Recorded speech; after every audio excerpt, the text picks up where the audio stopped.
Yo, what up to the entire skateboarding community, man? Matthew here. So, I'm processing my life, you know what I mean? For like the first time, fully processing everything that occurred that led me down, you know, I mean, just everything, you know what I mean? Where I ended up in life. And first of all, before I tell this story, the people that I'm going to mention, actually, I'm not going to mention them by name, you know what I mean? I'll just mention the teams that they were on in the skateboarding community, and that's it. But, so I was born and raised in New York. My parents split up when I was 7. At 9 years old, I burnt my apartment down playing with matches, and we pretty much lost everything we owned. And me and my mom sent me and my brother out to live with an uncle in Phoenix, Arizona, before she finally followed us out there and eventually bought a house. When we got, she got back on her feet, and when we all got back on our feet, you know what I mean? Like, anyway, so I had already skateboarded. I started skateboarding at about 5 years old on a banana board in New York, and then my grandmother had gone out to Cali in like '83 when I was I would have been 7 years old. 7 years old. She brought this like fiberglass sidewalk surfer. It wasn't a Zephyr board, but it was like one of those local shops that was airbrushing fiberglass sidewalk surfers, and I'd never seen nothing like that. Nothing like that had hit New York yet. You know what I mean? It was, the only thing you saw in New York was the five and dime store plastic banana boards. You know what I mean? Or like the Nash skateboards from like the that company Nash or whatever.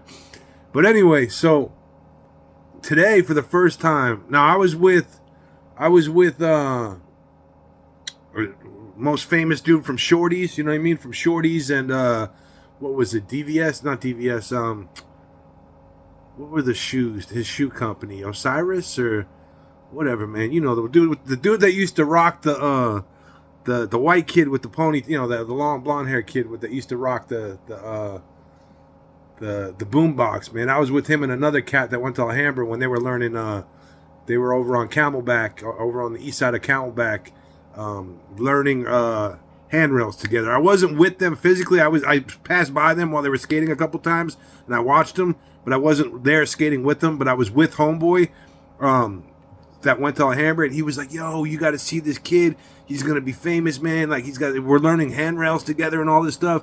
And I knew the kid, man. I actually went on while he was out there trying to get sponsored in California. His sister had thrown a party next to Washington High School, and they owned a condo.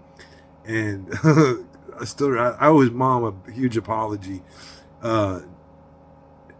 His mom, dad, and him came. I don't know if he was there. I don't think he was there. I think it was his parents. Came back early from Cali. I think he stayed in Cali to bust his sister to you know what I mean? To come home early just to see what she was up to.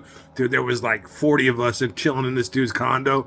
And I'm in the bathroom pissing. I literally had my Johnson in my hand, and homeboy's mom opens up the bathroom door, and I just started pissing, and I had a buzz on, and I was like, "Can I help you?" And she's like, "What are you doing in my house?" She's like, get the F out of my house." And I was like, "Can you give me a second?"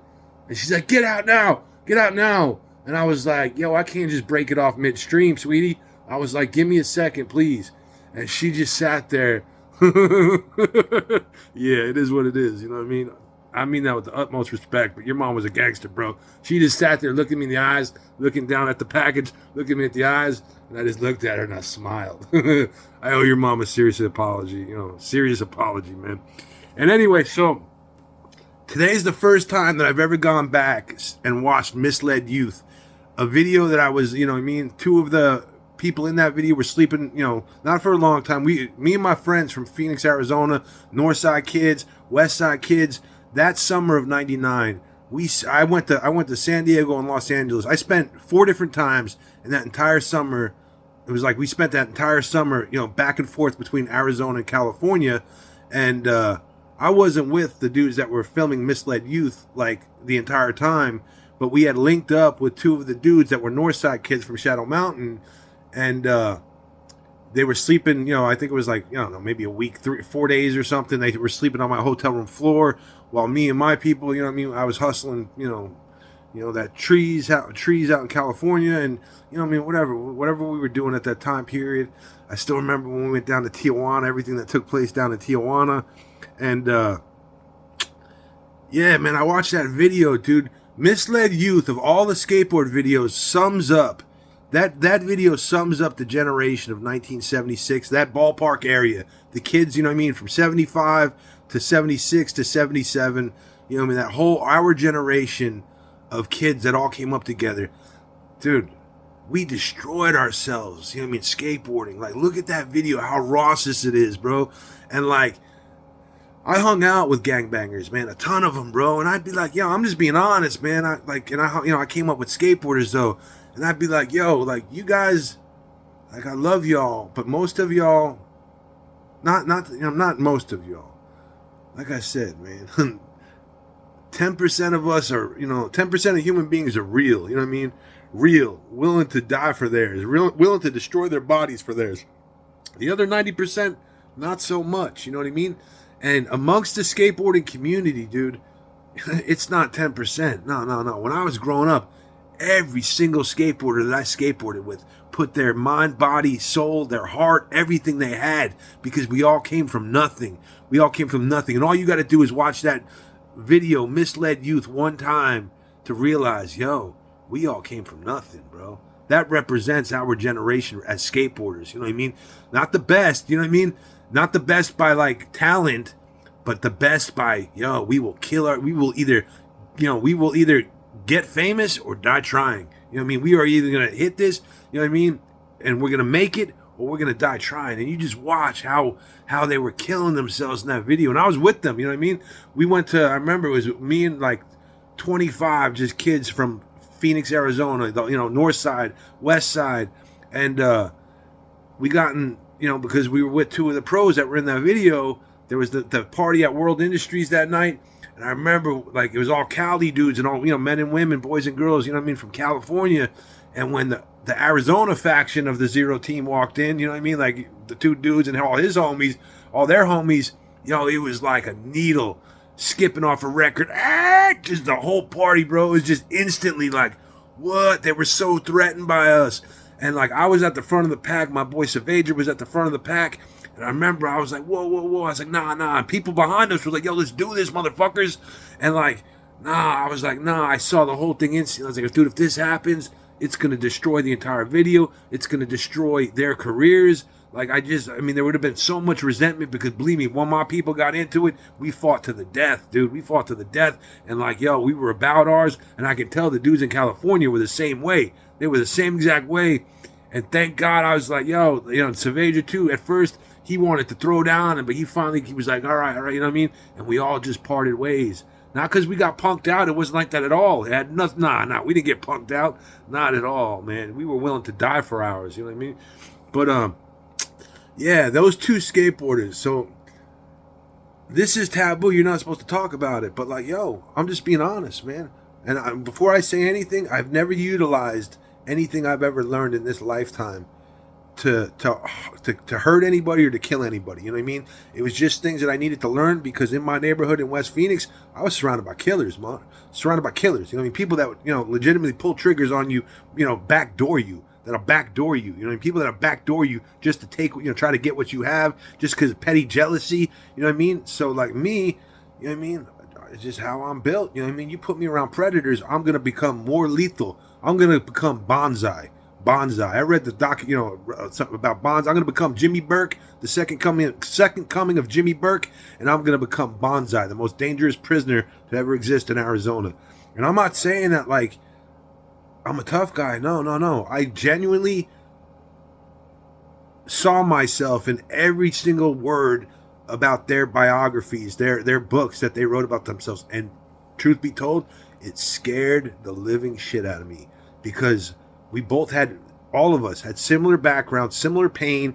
And I was like, I don't want to become like that, dude. I don't want to become some sick psychopathic killer. But yeah, so at this time period, when I had met these kids from the Zero team and from the Shorties team, I didn't meet him. You know what I mean? Like I was on the outskirts with him. That was my boy. His name was Jay. And JP, his last name, JP. Let's just say that. And I was learning bomb making. You know what I mean? I was, you know what I mean? It started off with black powder, and then it became ammonia nitrate. And I just, you know what I mean? At that time period, there was the Luponics magazines, and you can learn clandestine bomb. You can learn anything, dude. It was just crazy. You know what I mean? And freedom, dude. There was freedom of, you know what I mean? Freedom of speech. That's what freedom of speech back was in the 80s, 70s, and 90s. You could literally order Luponics magazines and learn anything from bomb making to how to, you know what I mean, change ballistics on firearms. And I didn't even order none of these books, dude. I didn't even order none of those books. I used my brain, but it was enough to show me, you know what I mean, just to look at it. And then I started thinking of, about the circuitry of, electronics. And next thing you know, it's, remote control servos and all this stuff.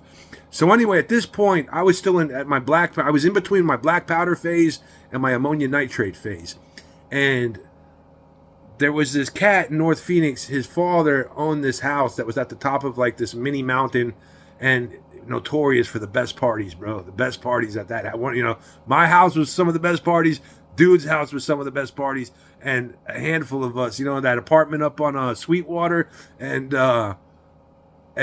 Cave Creek, yeah, like family. We were like family during that time period. I was the drunken idiot, you know what I mean, that would get drunk, and because I had so much pain and just hurt inside of me when I would drink too much, it would come out. Next thing you know, we'd be sniping joggers off the, you know what I mean, sniping joggers with BB guns as they'd be jogging and riding their, bicyclists riding their bikes down Cave Creek at 1 o'clock in the morning, bro. We were devious, you know what I mean? We'd be laughing, sitting there drinking 40s at OE, and I don't advocate that, bro. I'm please don't do that to people, you know what I mean? That was horrible, man. That's you know, I mean, it ain't fun. I've been, no, I had never been hit with a BB, but I've been with people that I've been hit with BBs, but never sniped with BBs. You know what I mean? That's got to be very, a scary feeling. You know what I mean? Just to get sniped off for nothing. You know what I mean?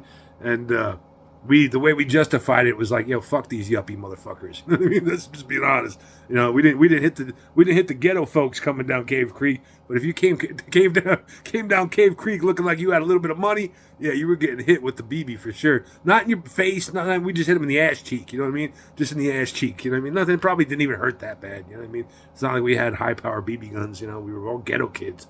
But so yeah, the two dudes that were being sponsored, they went to another party. And they ended up getting jumped, and they came back to the party on top of the mountain. And they had told my boy Saavedra that they got jumped. Now, I didn't know these two kids. They went to Shadow Mountain with my boy. But my boy turns to me and he's like, yo, we got to back these kids up. I was like, yo, I don't even know them, bro. I ain't backing them up. He's like, no, they're good dudes. And I was like, you're asking me? He's like, yeah, I'm asking you, please. He's like, they're good people. I said, I got you, bro. I got you. If you're telling me if they're your people, they're my people. You know what I mean? And I didn't even know these dudes. And we all rode in the back of a truck. Tommy's truck. We were in the back of Tommy's truck. We were in the back of the, two vehicles. But I remember it was me, the two pro skaters, and I had this backpack full of pipe bombs. I had big pipe bombs, and I had these little mini CO2 black powder pipe bombs that I made. So we go back to this house just ready to just fuck shit up, dude. Fuck shit up. You know what I mean? And whoever that owned that house, they wanted no part of it. They had locked the doors. They had shut the lights off. They were acting like nobody was home. And we couldn't get a rise out of them. I'm outside. Come outside, motherfuckers. And nobody would come outside. Not just me, my boy Saavedra. You know what I mean? It was always me and Saavedra leading everything back then. And they wouldn't come out. So I was like, and these two skaters, they got pretty touched up. You know what I mean? These dudes, I don't know how many people jumped them, but they put hands on these dudes. And they kind of I could tell, they, these two kids at that time period weren't like me and Saavedra. They weren't used to fighting in the streets. They were becoming pro skateboarders. You know what I mean? They were kids that wanted to stay out of the streets. Not to say that they weren't tough. They were both very tough. But it's just we had different lives. You know what I mean? They weren't quite, I don't think they were quite as damaged as we were. You know what I mean?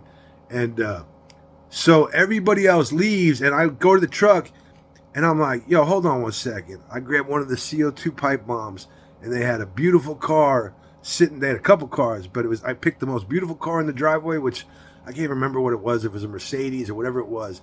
And I jammed this little CO2 pipe bomb right underneath the corner of the driver's side hood and the firewall. You know what I mean? Where the windshield wipers are. And I jammed it so it was wedged. and the fuse on it was like maybe a 30-second fuse, and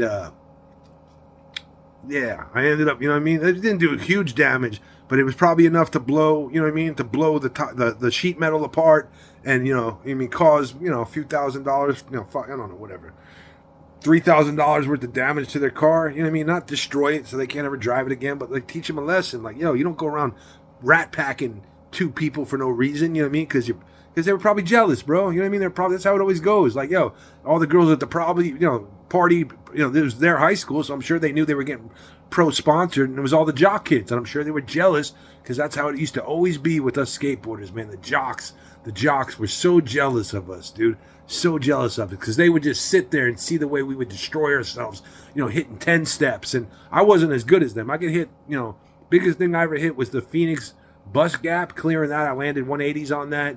Maybe a 10 step. I tore my ankle out actually at the gap at I hit it several times. I landed it, but then I eventually tore my ankle out at Thunderbird High School at the amphitheater there. How you used to go off over the grassy knoll on the amphitheater, whatever that was. I don't know, 7 feet, 8 feet. I hit that. Probably a 10 step. You know what I mean? Around a 10 step was probably the biggest thing I ever hit. And which is good for me because I wasn't no thin, you know what I mean? I was a bigger guy, dude. You know what I mean? Like I wasn't built, tall, thin, and lanky, or short, thin, and you know what I mean? How skateboarders are built. I was a bigger dude, you know what I mean? And yeah, I'm proud of that, dude. You know what I mean? I wasn't as good as, I realized it once I got an amateur sponsorship, not nothing major, but like they used to give us hookups on sneakers and stuff out of the skate shop in New York, out in Long Island. But that was the extent of anything that I had. Well, that wasn't even a sponsorship. It was just like a hookup, you know what I mean?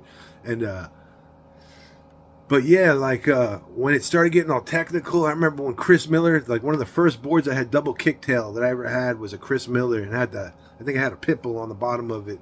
And yeah, when skateboards started changing and things like when it was not as coppus, doing 360s on the top of, fire hydrants, or I learned every trick in the 8th Street video that Ron Allen could do, hand to God. Every single trick that Ron Allen could do in that 8th Street video, I learned how to do from, white line to white line on the crosswalks, you know what I mean? I remember being in San Diego hitting 5 skateboards, ollieing 5 skateboards, longboards, 2 longboards and 3 regular decks, nose to nose, just pumping and just ollieing all over all of them and landing. And then like, my boy James, he had witnessed me, downhilling, and then I there was the flat ground on the cross street, and I hit an ollie and cleared the entire cross street, and then it landed in the transition going down on the next street in where was that at? That was Hillcrest, California. And I remember years later, he was like, "Yo, that was the sickest shit I ever seen in my life." And I'm like, "Dude, that ain't watch Mislead Youth, bro. That ain't nothing compared with what these cats can do." You know what I'm saying? That ain't nothing. You know what I mean? So, yeah, man, Mislead Youth, dude. It's so beautiful to watch it again. And yeah, if any skateboard video, and I'm not just saying it because I was there for it. Like I believe me, I mean the 411 videos, all of them, dude. But that video, out of all skateboard videos in the history of time, represents our generation, 75, 76, and 77. Spot on, bro. Spot on. We were all, you know what I mean, 80s kids who, you know what I mean, I know me, I was thrown out into the streets. Like my parents would want to fight, and they'd throw me out in the streets at 4 years old, dude. Now you got to go play outside. And I'd be outside for 10 hours a day. Next thing you know, by 6 years old, I'm 2 miles from home, a mile and a half, 2 miles from home. No exaggeration. By 6 years old, I ended up tearing my knee open. Anyway, whole nother story. But yeah. To the whole Zero team, World Industries, Toy Machine, bro, everything. 8th Street, man, all of it, man. Bones Brigade, Powell Peralta, Santa Cruz, Santa Monica Airlines, all of it, all the different teams, dude, from that time period, man, that I was raised with. I thank God for all of you, because every single one of you, man, helped keep me alive, bro. That was my life, was skateboarding. And yeah, let's get honest, man. Skateboarders are some of the toughest human beings on the face of this planet. You gotta be to take the slams that we take it. We don't wear no pads. We don't have pads on. Nah. We don't wear helmets. Nah. And we just destroy ourselves to get it in, and to get paid. You know what I mean? I was never sponsored, but believe me, I was aspiring to. Once it got super technical, I just had to admit to myself, yo, Matthew, you got a different body type. Maybe you should go back to boxing. You know what I mean? Because you're quite good at that. So anyway, yo, I love y'all. thank you to everybody, to Jamie Thomas, to what's homeboy's name, the filmer Jeff, I think his name was. I'm not 100% positive. I think that dude Jeff, whatever his name, Dermain, or I can't remember. Maybe I'm mistaken about that. But whoever the film crew and everybody that was in that video and everybody that had anything to do with making that video, yo, thank you, man, and thank you for representing our generation and getting it 110% spot on, dude. Yeah. Peace. Love y'all.